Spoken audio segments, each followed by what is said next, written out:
Hello After-School YuGiOh students. It's nearing the end of the year, so I thought I'd bring you guys an After-School YuGiOh Review Session before finals begin. I wanted to keep you guys up to date on a deck that has evolved a lot since it was first released. The deck has now quadrupled in size and complexity. Can you guys guess what deck I'm talking about? That's right, it's my personal favorite deck, the Burning Abyss. It was the first deck featured on After-School YuGiOh, and if you recall, I told you guys that the win condition for the deck was to use Rank Up Magic Astral Force to summon Constellar Pleiades. Well, things have changed rather significantly, and this deck now has a few of its own boss monsters. Let's start with those. The Burning Abyss takes advantage of all summoning types, the first of which is Exceed. This is the original boss monster and hero of the Divine Comedy, Dante, Traveler of the Burning Abyss. But don't let that goofy hat and ponytail fool you. Dante is pivotal to your engine because you can detach one and mill up to 3 cards.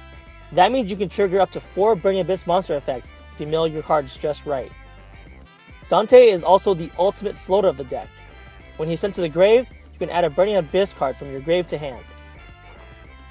The next card to come out was Virgil, Rockstar of the Burning Abyss, and Dante's Guide Through Hell. Despite holding that stupid fire guitar, Virgil is the board-breaking beat stick we've been waiting for. You can discard a Burning Abyss card and shuffle back a card from your opponent's field or grave. And at 2500 attack, he's not going anywhere without a fight. If he does end up getting destroyed, you can draw a card. A card you may not see too often is Malekota, Netherlord of the Burning Abyss, aka the King Baddie of the BA. Being a ritual card, it's a 3-card combo to bring him out. However, Burning Abyss monsters end up replacing themselves, and the ritual card allows you to search as well. If you are able to get him on the field, he has a quick effect that allows you to nerf an opponent's stats. He's the leader of the Burning Abyss for good reason. He has 2700 attack, and when he's sent to the grave, he can send a card from the field to the grave. The last and latest Burning Abyss boss monster is Dante, Pilgrim of the Burning Abyss. As you can see from the art, after traveling through the Burning Abyss, he has shed those filthy casual rags and emerged in a regal Laker jersey. But he still has that ugly green hat to prove that he's the same guy. This is a fusion monster that requires 3 Burning Abyss monsters with different names, making him the hardest boss monster to bring out, and for good reason. Pilgrim Dante cannot be targeted by an opponent's effects, and he has a quick effect that allows you to send a Burning Abyss card from your hand to grave to draw one, essentially letting you use a Burning Abyss effect for free. And if he's sent to the grave, you can send a card from your opponent's hand to the grave. He creates a pretty unbreakable board if you somehow get him out. But enough about the boss monsters. Let's go over the Malebranche. The Malebranche are all level 3 Dark Fiends that share the same effect. If you control any non-Burning Abyss monsters, the Malebranche self-destruct. If you control no spell or traps, you can special summon the Malebranche from your hand. Each of the Malebranche have a unique effect that triggers when it is sent to the graveyard. And remember, this is very important. You can only use one of these effects once per turn. Meaning, if you special summon from your hand and it is sent to the grave that turn, you will not be able to use that graveyard effect this turn. Now, let's go over the miscellaneous graveyard effects. Here are all the Malebranche monsters laid out and sorted by effect. The first column allows you to special summon when sent to the grave. The second are your card diggers. The third column is your outs to tricky boards, and then there's just Rubik the Tuner and Barber the Burner, who are kind of like the odd man out. Rubik doesn't have a graveyard effect, and Barber lets you banish up to 3 BA monsters in your grave to inflict 300 damage each. Graf lets you special summon from the deck, Sir lets you special summon from the grave, and Libic lets you special summon from the hand. I should also mention that Libic negates that monster's effect. Draghig lets you move a BA card from your deck to the top of the deck. Kaida lets you move a BA spell or trap from the deck to the grave. You can later add that card back to your hand with Dante. Skarm lets you search for any level 3 Dark Fiend at the end phase. Farfar lets you banish a monster on the field until the end phase. Illich lets you negate a monster's effect until the end of this turn. And Cow lets you bounce a set, spell, or trap card to the hand. That's quite a mouthful, but it's the only way to get through all of the Malebranche monsters in the Burning Abyss. But we're still not done yet. There are still the spell and trap cards to go over. There are 2 spells and 2 traps. The 2 spells are the Ritual and Fusion Summon spell cards. They also have grave effects that you can trigger by banishing. You can banish Good and Evil the Burning Abyss to send a Burning Abyss from your hand to the grave and add a Burning Abyss from the deck to the hand. You can banish Terminus of the Burning Abyss to boost a Burning Abyss monster's attack and defense by 800.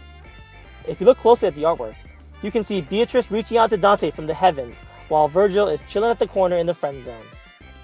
The two traps are Traveler of the Burning Abyss and Firelake of the Burning Abyss.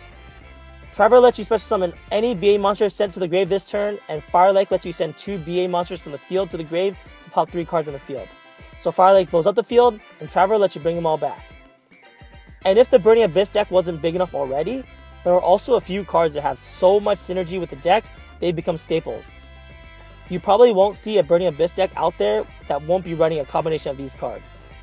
But no matter how big this deck gets, nothing will ever replace the original engine.